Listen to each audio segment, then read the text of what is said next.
Duck and Percy enjoy their work at the harbour, pulling and pushing trucks full of cargo to and from the quay. But one morning, the engines were exhausted.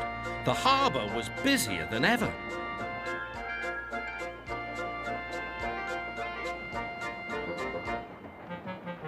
The Fat Controller promised that another engine would be found to help them. "Huh, it's about time," said Percy. "I ache so much I can hardly get my wheels to move," agreed Duck. They waited for the engine to arrive. It came as a shock when he did. "Good morning," squirmed Diesel in his oily voice. The two engines had not worked with Diesel for a long time. "What are you doing here?" gasped Duck. "Your worthy fat, Sir Topham Hatt sent me. I hope you are pleased to see me. I am to shunt some dreadfully tiresome trucks." "Shunt where?" said Percy suspiciously. "Where? Why, from here to there," purred Diesel, "and again from there to here. Easy, isn't it?"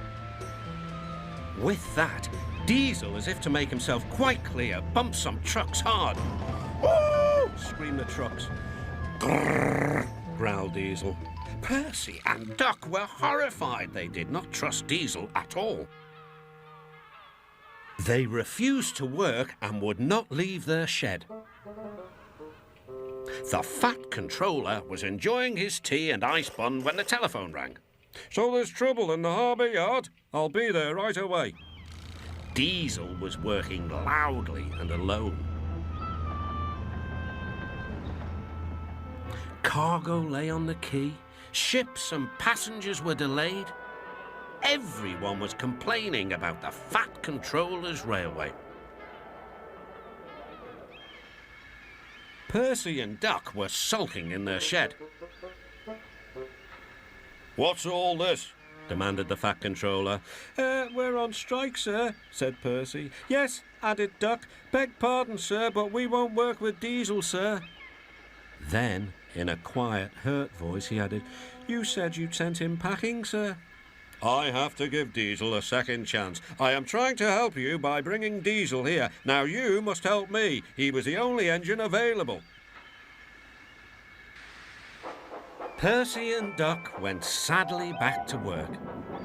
Next morning, things were no better. Diesel's driver had not put his brakes on properly, and Diesel started to move.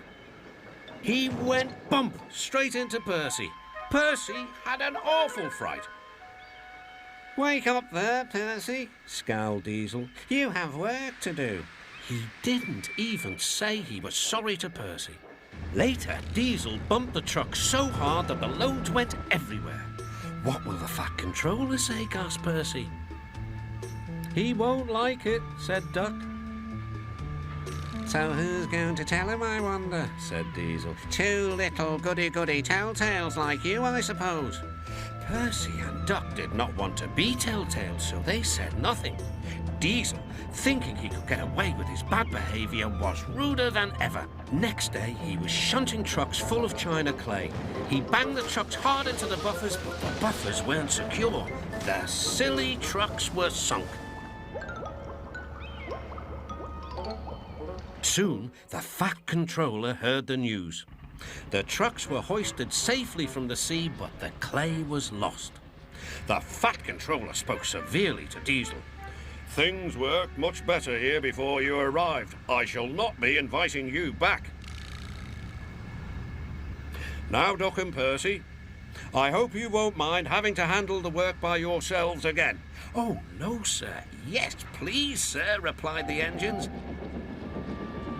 Whistling cheerfully, they puffed back to work, while Diesel sulked slowly away.